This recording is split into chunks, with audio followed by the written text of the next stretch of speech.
Hey everyone, welcome. It is me, Kia, the Spiritual Advocate. I'm in the process of getting ready for tomorrow's new moon. And as I prepare, something said, do a quick video showing people how you anoint your candles. So that's what I'm going to go through real quick. First, I'm going to just tell you quickly what is anointing. Not everybody knows all of these things, right? Anointing means to rub or to smear oil on or an oil-like substance on something.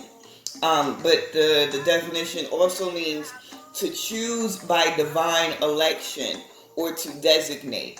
When we're anointing these candles, I personally, some people don't believe that it's necessary.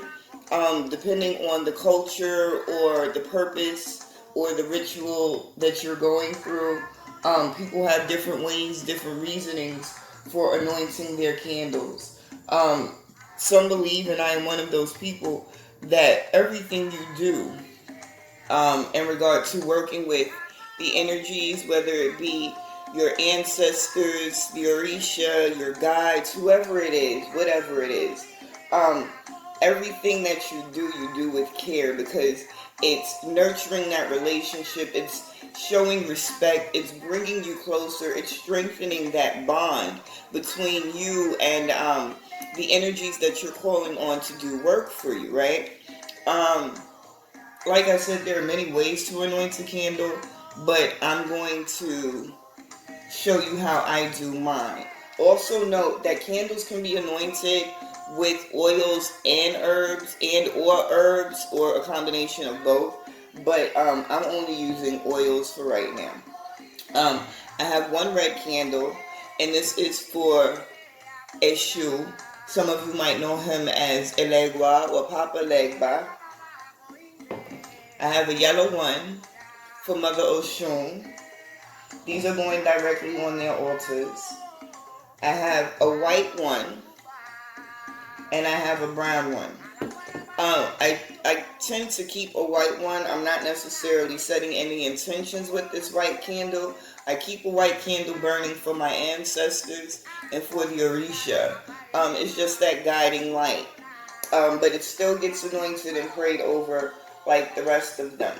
And this last one, this brown one, you see it's bigger than all of them, right? I'm trying to get some shit done.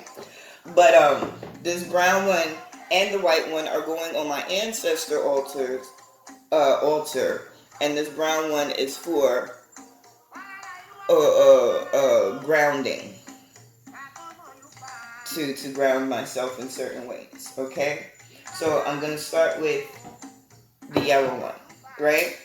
Some of the things that I use, or what I'm using today, I'm not using all of this, but some of the things that I use when I anoint my candles. I have some myrrh, and I have some frankincense. You can see the frankincense is almost gone. But this is a big ass bag of myrrh. That's why I still have it. Take a couple of chunks out. But you can see what the myrrh looks like. Right? And then I have the frankincense. I need to order more today. And I keep forgetting, but I'm very low. But this is what the frankincense looks like. I don't know if you guys can see it clearly. Right? So I'll use this sometime. Of course, I have my sage. Don't look at my nails. I just did them the other day and they broke off. And then we have dragon's blood. Okay? So, I'm not going to use the frankincense and myrrh today. But I am going to use the dragon's blood. And what I do, I start by cleansing the candle. By smudging the candle. So I take some dragon's blood. Oh, and I should start with the sage. The string is coming off because I keep breaking off of it. But I take and I add sage.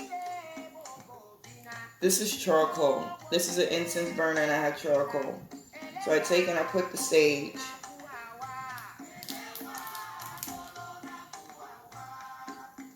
It makes it easier to burn the sage on the incense burner for this purpose. And then I add some dragon's blood.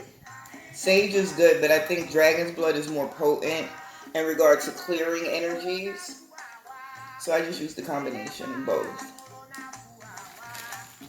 And then one by one, I take each candle and I allow it to cling. I turn it so that every piece of the candle is engulfed in the smoke. Top and bottom, I let it saturate the whole candle. I love how when I saturate stuff, when I clean my candles and my cards in the incense, how it all just travels with you, right? That's dope. And I do this for each of the candles. And as it burns down, I add a little more, add a little more, add a little more.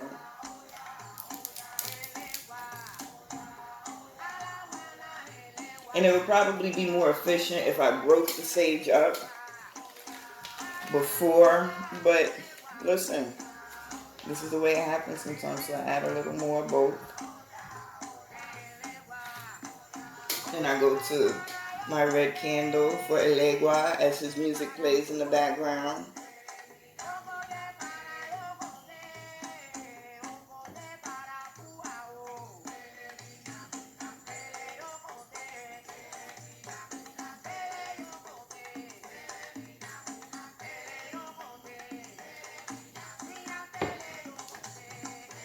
Okay, now I'm doing this just for the video's sake.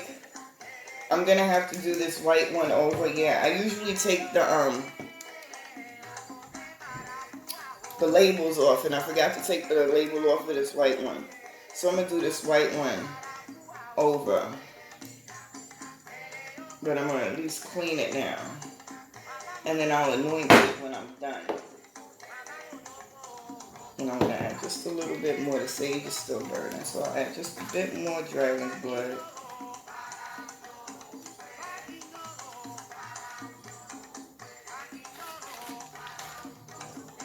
And I'll do this brown one.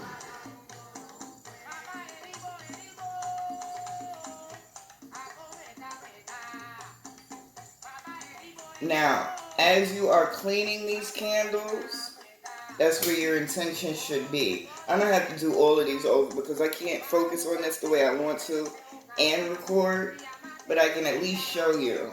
Which means I'll probably just do this brown one on camera, but you'll have an understanding of how to do all of them if you want to follow the way I anoint mine, right? So, as you're cleaning the candle, that's where your attention should be. To releasing all of the energies, all of the impurities in your energy, any negative thoughts, any negative experiences, not just in yourself, but in the candle. We buy these candles, we get them from bodegas, botanicas, spiritual shops, all type of places. But we don't know how many hands they've been through, what these people are doing when they are handling these candles, what's going on with them energetically. So you always want to cleanse the candles. As you're cleansing the candles, you want to see all the impurities, feel and think about all the impurities leaving your candles, right? After we have gotten these candles clean, and really quick, since I do have this one with the label, getting the label off is easy. Just soak it in some water, some hot water, not hot to the point that the candle melts, but just soak it in some hot water. And then if it doesn't peel off smoothly, take a Brillo, SOS, and just wipe it down. And it'll come off and it'll be smooth and nice like every other candle, right? So once we have cleaned the candle, I start with coconut oil. Virgin coconut oil is normally liquid, but the weather's switching up, so it's been kind of chilly the past couple of days. It doesn't matter, it's still soft. I could probably stick my fingers through it, that's why. Okay, so no, I can't stick my fingers through it. But it's coming out like this. So I'm just going to take and rub my candle down. Ooh, hold on. This is what I forgot. You need paper towels. Because I don't want oil on everything. So I'm just going to take and rub my candles down. And as you're rubbing your candle down and you're anointing it, you pray over it. This is a candle for grounding. So as I pray for the assistance of my ancestors, energies, and Orisha, I'm also going to visualize myself in a state of being more grounded. What does that look like to me? How does it feel to me? And I do the whole candle. The bottom, inside is easier when I don't have nails. I actually rub the oil on the actual candle itself.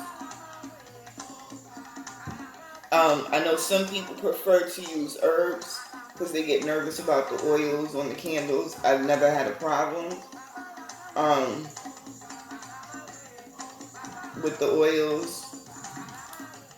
You know, being a fire hazard, I'm very mindful. I watch over the candles.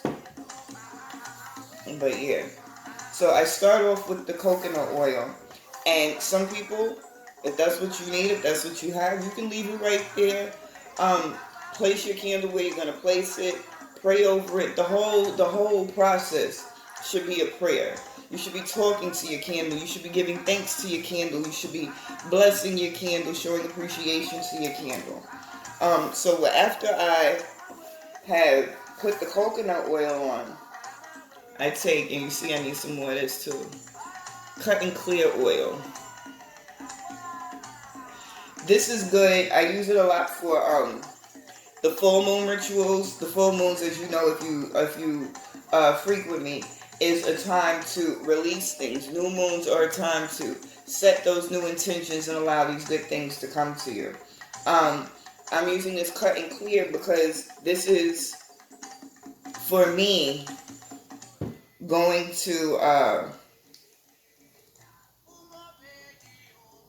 kind of stop anything that is not of what I want from coming in. Anything that might be just kind of left over. I just take a little bit in my hand. I don't know if y'all can see that. Y'all probably can't see that. But it's just a drop. It smells good, like citrus. And I take and I rub that all over the candle as well. Mind you, the whole time, praying on the candle, talking to the candle, loving the candle, giving thanks to the candle. Then you take it and you put it on your altar or wherever you light your candle and you pray over it, okay? Depending on what you're lighting your candle for, there might be certain things that you want to do prior to it. One thing I try and do before I anoint my candles, it's all about having, at least for this new moon, it's all about having a fresh start, fresh beginnings, allowing those new things, those serving beneficial things to come in. Being in a state of just purity. So I like to do a spiritual bath before I anoint my candles. Cover my head. After anointing my crown with coconut oil. And then I go through the process of really, when I do it, I like to take everything off the altars. I do this like every other week. I take everything off the altars and I clean everything. I add new fruits, new candles, whatever they want that's supposed to go on, plus the stuff that they're normally accustomed to having on their altars. Yeah, so this is pretty much it, because I'm not going to do all of the candles. But I did just want to stop real quick in the middle of what I was doing. Spirit said, go ahead and do this quick video. So I guess somebody needed it, wanted it, whatever it might be. I hope it was a benefit. I hope it was able to help you. If you want more information from me on different things that I do, and if you just have questions, beginning in your journey, what do you do? How do you do this? Why do you do this? It's a reason to everything. I always suggest, you don't just go out there and start doing shit because it sounds cool or it looks cool or someone suggested it. You really got to figure out what it is you need on your individual journey. You're not that individual that's always giving you advice. If it's not someone that you know is specifically trained, taught, brought up in a certain way. If it's not someone that you trust, you gotta really trust yourself. Listen to your guides and listen to your spirit. But be careful when you start dealing with these energies, because if you don't know what you're dealing with, you can open up a can of whip ass and be mad, or worse. So yeah, I hope it was a benefit to someone. I definitely appreciate you guys. Love you guys. Stay magical, motherfuckers. I'll see you soon.